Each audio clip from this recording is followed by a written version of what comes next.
नमस्ते, आप सभी का आज के वीडियो में स्वागत है। आज के इस वीडियो में हमने हिंदी में पश्चिमोत्तानासन को करने की सही विधि सिखाई है और बिगिनर, इंटरमीडिएट और एडवांस लेवल के अभ्यासियों के लिए कैसे पश्चिमोत्तानासन को करके सही बेनिफिट्स प्राप्त कर सकते हैं, इस वीडियो में पूरा बताया गया है। तो इस वीडियो को पूरा देखेंगे, आप स्किप नहीं करेंगे, तो जिससे आप एंड में पूरा पश्चिमोत्तानासन करने की सही विधि समझ सकते हैं। चलिए शुरू करते हैं। पश्चिम उत्तानासन। पहले तो समझेंगे कि पश्चिम उत्तानासन क्या है।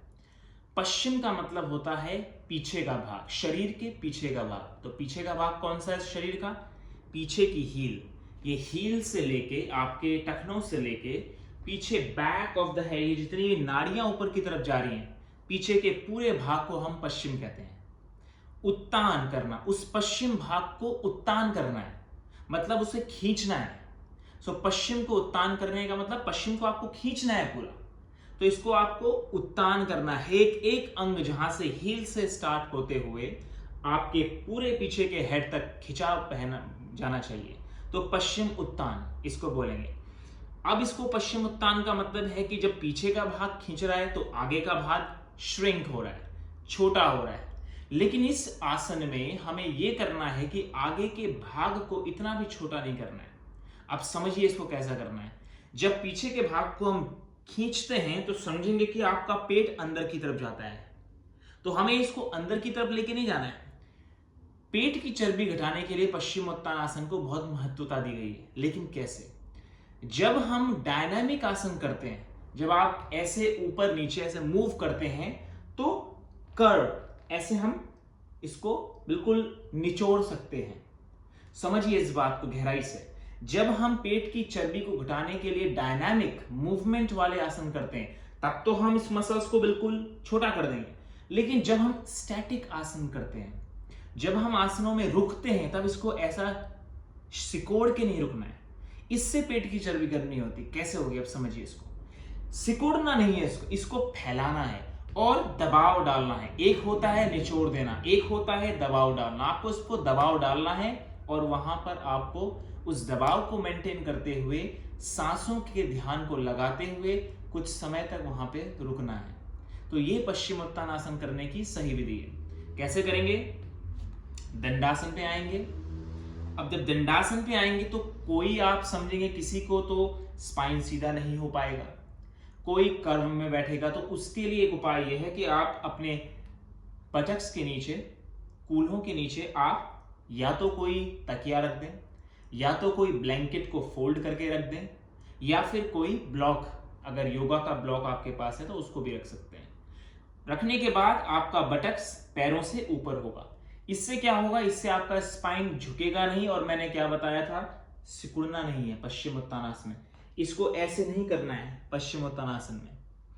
कोई अलग थेरेपेटिक आसन जब करते हैं तब उसका उपाय दूसरा होता है। लेकिन अगर आसन को हम बिना थेरेपी के बिल्कुल अपने शरीर को मजबूती के साथ सही तरीके से करने का अभ्यास करते हैं तो उसको सही तरीके से समझ लेंगे। तो अभी हमें उसे क्या करना है? आप बैठ गए नीचे, सब सही हो गया, जो बैठ सकते हैं बैठे। अब पैरों को सीधा रखेंगे। जो व्यक्ति, जो हमारे अभ्यासी घुटनों को मिलाते हैं और उनके घुटने मिल रहे हैं और घुटने मिलने के साथ में उनके पैर बाहर जा रहे हैं, समझ रहे हैं आप सभी?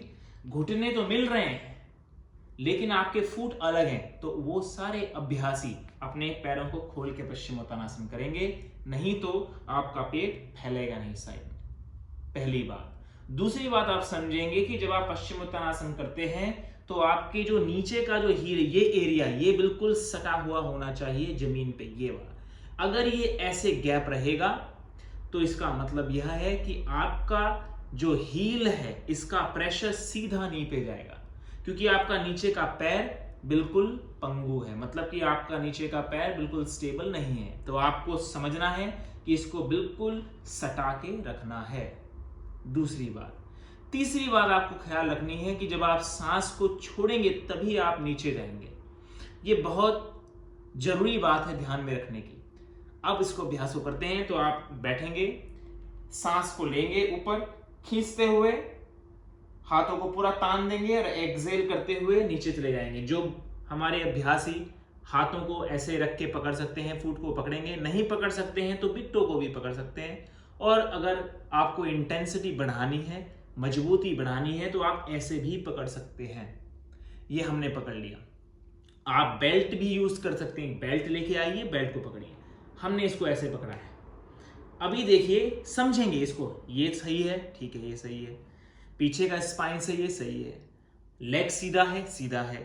अभी आपको दूसरा अभ्यास करना है। आप जब सांस को लेंगे, दोबारा से खींचेंगे, अब पेट को देखना है आपको, जो आपका नाभि है, आपको नाभि को बिल्कुल बीच में रखते हुए अपने पेट को हाथों से ऐसे खींच लेना है ऊपर।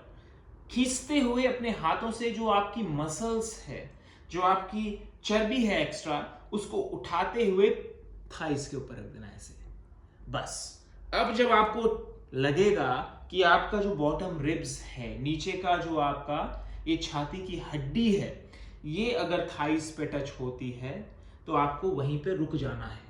और उसको रुकने के बाद सीधे गर्दन को नीचे लगाते हुए तब केवल गर्दन रख देनी है। हमें गर्दन को तभी नीचे लाना है जब हमारे जो नीचे का जो ये फ्लोटिंग रिब्स है, ये हमारे वक्ष की हड्डी है जो नीचे वाली, अगर ये पूरा टच होता है, नीचे की हड्डी टच होती है थाइस पे, तभी आपको, ये आपकी अंतिम अवस्था है। और उसके बाद आपको सरेंडर कर देना है हेड से यहां। और अगर ये टच नहीं होती है और अगर आपका छाती बीच की टच होती है, कुछ हमारे विद्यार्थी ऐसे होंगे जो फ्लेक्सिबल नहीं होंगे, तो उनके साथ में क्या होगा, क्योंकि हिप्स आपका नीचे रोल कर रहा है, तो आप ऐसे करवा जाएगा। जो फ्लेक्सिबल नहीं है तो उनके लिए आसान नहीं रहेगा इस नीचे की छाती को टच करना। तो वो क्या करेंगे, वो बिल्कुल ऐसे ही रहेंगे कुछ समय तक। कुछ समय तक आपको ऐसे ही रहना है। तो हमें इस समय समझना है कि हमें छाती की हड्डी को नीचे लेके आना है।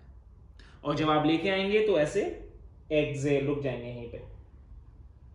अब यहां पे आपको 2 से 2.5 मिनट तक इसी पोजीशन में सांस का अभ्यास करना है, प्राणायाम करना है आपको। सांस लेना है लंबी गहरी और सांस छोड़ना है।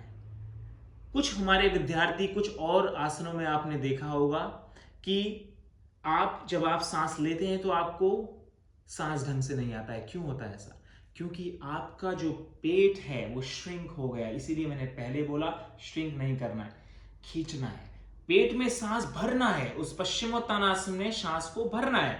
उसके लिए क्या करना है, इसीलिए उसके लिए हमें खींचना है इसे। बस अभी आपको इसमें लंबी गहरी सांस इनहेल और लंबी गहरी सांस को छोड़ देना है एक्सहेल करते हुए। सांस को लेना है, सांस को छोड़ना है, सांस को लेना है, छोड़ना है। अभी सांस लेते हुए ऊपर आएंगे और जब सांस छोड़ेंगे तो हम हाथों को साइड में ऐसे रिलीज कर लेंगे। पश्चिमोत्तानासन की ये विधि है। आपको इसको अभ्यास करना है 3 बार।